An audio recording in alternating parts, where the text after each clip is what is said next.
Alors dans cette vidéo, nous allons voir les différents opérateurs mathématiques, les opérateurs relationnels et les opérateurs logiques qu'on peut retrouver sur Python. Alors par opérateur mathématique, j'entends tout ce qui est calcul mathématique, donc les additions, les soustractions, les multiplications, les racines carrées et j'en passe. On va voir tout ce qu'on peut faire avec ce langage. Et il y a également les opérateurs relationnels et les opérateurs logiques, où là ça va concerner tout ce qui est true et false. Vous allez voir que c'est indispensable sur Python pour mettre en place des programmes. Alors on va commencer par les opérateurs mathématiques, le plus simple. Donc sur Python, comme je vous l'avais montré rapidement dans la précédente vidéo, on peut faire des calculs. Par exemple, si je fais des additions 4 plus 2, en appuyant sur F9, le résultat va s'afficher en console. Donc ici on retrouve bien 6. On peut également faire une soustraction avec 5 moins 2 par exemple. Encore une fois on appuie sur F9, on retrouve bien 3. On peut faire une multiplication en essayant 4 fois 2, on obtient bien 8. Et on peut essayer la division avec 5 divisé par 2 par exemple, et si je fais F9, on obtient bien 2,5. Pour rester dans la division, on peut également faire 5 / 2, et si on appuie sur F9, on obtient le résultat 2. En fait là on a encore fait 5 divisé par 2, mais c'est uniquement le résultat entier qui a été retenu. Tout à l'heure on avait obtenu 2,5, là on a obtenu 2. Vous allez voir plus tard au cours de la formation que c'est parfois utile d'avoir uniquement le résultat entier. Ensuite, on peut tout à fait faire des calculs plus longs, comme par exemple 4 plus 2 plus 4 moins 7. Je mets n'importe quoi, hein, vous verrez que ça fonctionne. Parfait, on a notre résultat. Et ensuite, il faut savoir que la règle des priorités mathématiques s'applique également sur Python. Par exemple, si on fait 5 fois 2 plus 3, et qu'on lance le résultat, on va obtenir 13, parce que c'est la multiplication qui est prioritaire en mathématiques. Donc on fait d'abord 5 fois 2, ce qui donne 10, plus 3, 13. De la même façon, si on avait fait une division à la place de la multiplication, donc si on avait fait 5 divisé par 2 plus 3, ça aurait été la division qui aurait été faite en premier, parce que la multiplication et la division sont prioritaires par rapport aux additions et aux soustractions. Mais cela étant, si on avait fait 5 fois, entre parenthèses, 2 plus 3, cette fois-ci on aurait obtenu 25, et cela s'explique par le fait que cette fois-ci c'est ce qui est dans la parenthèse qui est prioritaire par rapport à la multiplication. Parce que mathématiques, on fait toujours d'abord les opérations qui sont dans les parenthèses. Donc là on fait d'abord 2 plus 3, ce qui donne 5, puis on fait 5 fois 5, ce qui nous donne 25. Ensuite on peut faire des calculs de puissance avec par exemple 3 puissance 2, alors pour ce faire on fait 3 astérisque astérisque 2. Donc si on appuie sur F9, on va obtenir 9. On peut aussi faire 3 puissance 3 de la même façon, 3 astérisque astérisque pardon, pas astérix, 3, on appuie sur F9 et on obtient cette fois-ci 27. Ensuite, on peut également calculer ce qu'on appelle le modulo.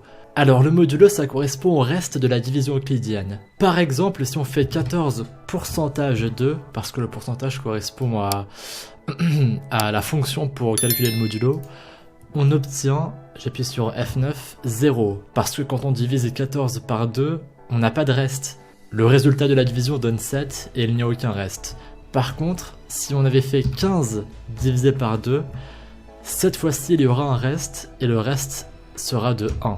Donc là, on peut voir qu'on a bien 1. Le modulo correspond bien au reste de la division euclidienne. Comme à mon habitude, je vais rajouter des commentaires pour que ce soit plus clair dans le code. Ici, je vais mettre par exemple opérateur mathématique.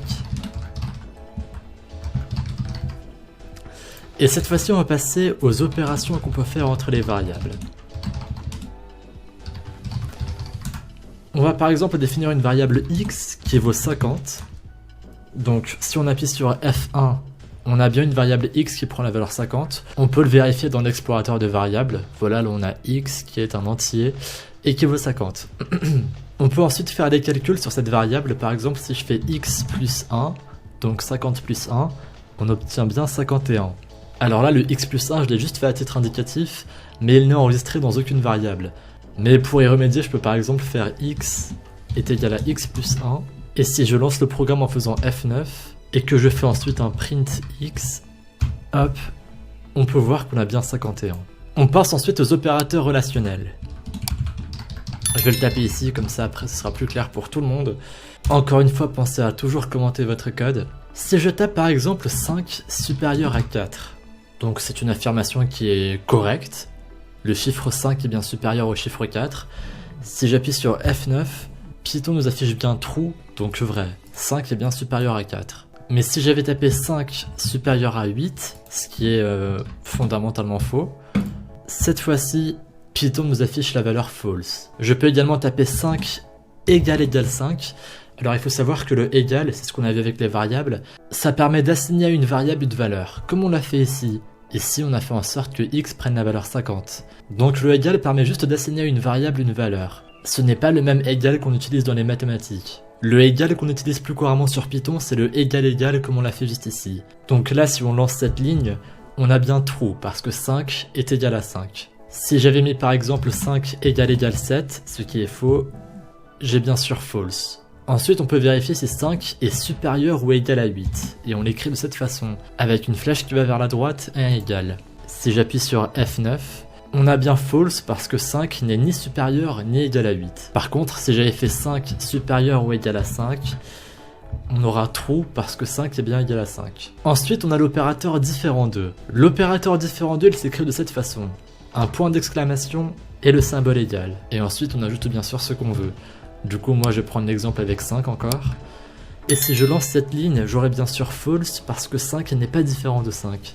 Mais si j'avais mis 5 différent de 8, cette fois-ci, je vais bien avoir true parce que 5 est bien sûr différent de 8. Voilà, tout ça pour dire que ces opérateurs, on va les utiliser très régulièrement sur Python, notamment quand on va passer aux boucles. C'est donc une notion à comprendre dès maintenant. Le différent de s'écrit de cette façon, le supérieur ou égal s'écrit de cette façon, etc. Et pour finir, on va passer aux opérateurs logiques. On va taper par exemple 10 supérieur à 4 entre parenthèses, and 20 supérieur à 10. À 17, pardon. Cette fois-ci, on va demander à Python si 10 est supérieur à 4 et si 20 est supérieur à 17. Si c'est le cas, on aura true, sinon false.